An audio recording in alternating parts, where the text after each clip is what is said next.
And there is a possibility that I'll be sent to New Hall Prison, and I'm really wanting to know whether there is a Quaker minister or Quaker visitor. No good taking things like toothbrushes and toothpaste, because you get issues with those. If I'm going to prison for 2 weeks, it's really quite a way of saving money, actually. Don't tell anyone that. And my aim is to come out...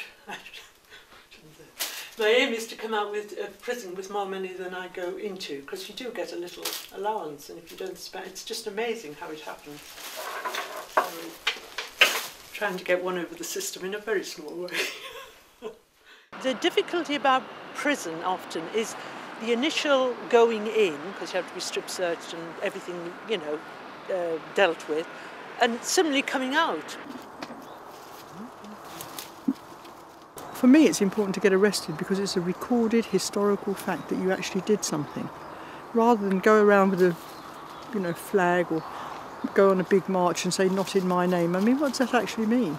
Even if they put us in prison, we would still be able to do productive things there. It's not the end of the world, you know.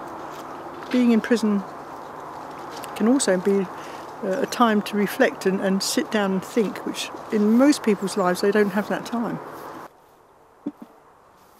Being in prison in this country is the equivalent to being in a 5-star hotel compared to see the people in the rest of the world who are in, you know, earthquake zones or famine areas. You know, we are not suffering, and that's something people really have to understand.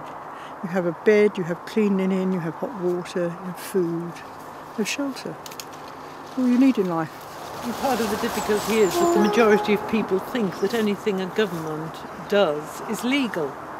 They automatically assume that, but it's not the case. I'm not a criminal. I don't do criminal things. I break the law that needs to be broken because it's a bad law, or because it's protecting something which is bad. I'm perfectly prepared before I do anything to take the full consequences of the action, so the ball's always in my court.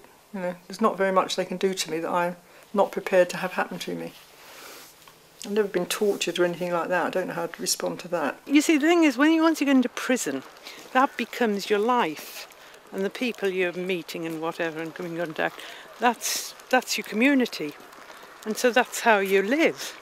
And obviously, the longer you stay in, that becomes even more, you know, important. But yes, you just adjust accordingly. Hello.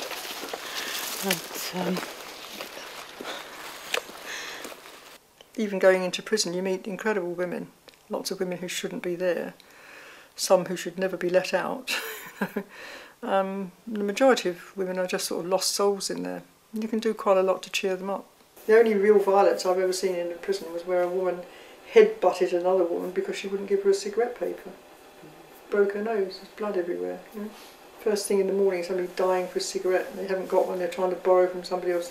That's the sort of flashpoint time. It really isn't a big deal. I don't know what I'd do if I was being held for 11 months. I mean, most I've been in prison is 3 months, you see. Not something I fear at all. It's like a holiday camp with the Queen as the landlady.